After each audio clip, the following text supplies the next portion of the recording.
हाँ सबका इशू है, हाँ सबका इशू है, निकालने का है। तो क्या करेंगे? कैश पेमेंट करना मेरे पड़ेगा। पास पेमेंट है ना, लेकिन ऑनलाइन। हाँ ठीक है। हाँ फास्टैग एक्टिवेट नहीं है, लो बैलेंस है। नो बैलेंस सही नहीं, मेरे में बैलेंस है।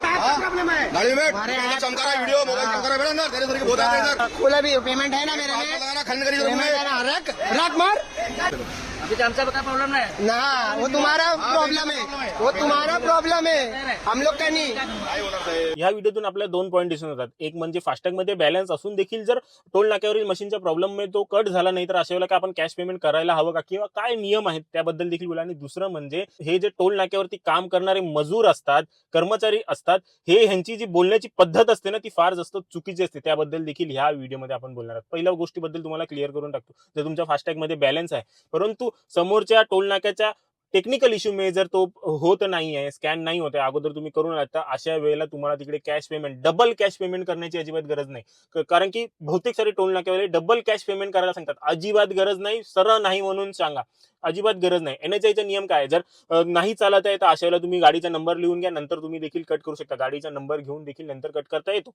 दुसरं आहे की झिरो फी रिसिप्ट काढून देखील ते तुम्हाला उघडून जे ते जाऊन देऊ शकतात. हा देखील नियम आहे. तुमचा टेक्निकल इश्यू तुमची जबाबदारी, आम्ही त्यात काही करू शकत नाही. आम्ही का आमचा वेळ वाया घालवायचा, ते आहे. आणि तिसरं आहे की जो काही टोलची अमाऊंट आहे, म्हणजे समजा 220 आहे तर 220 रुपयेच घ्यायचे आहेत, 440 नाही. ते घेऊन देखील रिसिप्ट घ्यायचे आहे, जेणेकरून पुढे जाऊन कुठे तुमच्या याच्यातून टोल कट झाला तर तुम्ही रिटर्न तिकडे जे ते आपलं रिटर्न तुम्ही ते पैसे घेऊ शकता. अशी ती रिसिप्ट देखील तुम्हाला घ्यायची आहे.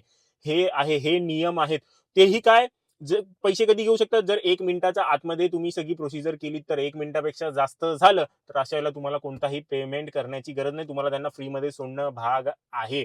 आणि दुसरा पॉइंट आहे की हे लोकांची बोलण्याची पद्धत, जसं की ह्या व्हिडिओमध्ये तुम्ही ऐकलेलं असेल, देगा खान के नीचे तेरे जैसे बहुत आते हे आते. ह्याला हे समजायला हवं, भाई हे लोक आहेत, हे लोक तिकडनं जातात, टॅक्स भरतात म्हणून तुझ्या घरामध्ये 2 टाइमचं अन्न येतंय खाण्यासाठी. ह्या तुम्ही प्रत्येक टोल नाक्यावरती बघा, ह्या लोकांची बोलण्याची पद्धत, यांना एवढी गुरमी असते, एवढा ऍटिट्यूड असतो की यांना वाटतं की आम्हीच मालक आहोत, हा रस्ता आमच्या बापाच्या मालकीचा आहे. भावा, आम्ही जेव्हा टॅक्स भरलाय, रोड टॅक्स भरलाय, इन्कम टॅक्स भरलाय, टोल टॅक्स भरलाय, तेव्हा तो रस्ता बनलेला आहे तिकडे, आणि तू आमच्यावरच दादागिरी करतोय. टॅक्स पेअर आम्ही आहोत.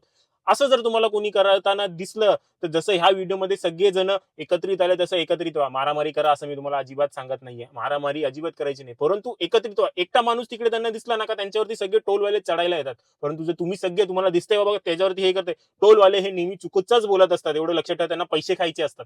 त्यामुळे जर तुम्हाला दिसतंय तर तुम्ही एकत्रित या आणि एकत्रित कायद्याने बोला, तेव्हा ते शांत होतील. जसे की ह्या व्हिडिओमध्ये बोलत आहेत की तो बोलतोय की ह्याच्या गाडीचा प्रॉब्लेम आहे, मग बाकीचे ह्या लोक सगळ्यांचा होतोय. आता मानू शकतो की एका गाडीचा प्रॉब्लेम होऊ शकतो, परंतु ह्या सगळ्यांचा, याचा अर्थ टोलचाच प्रॉब्लेम आहे.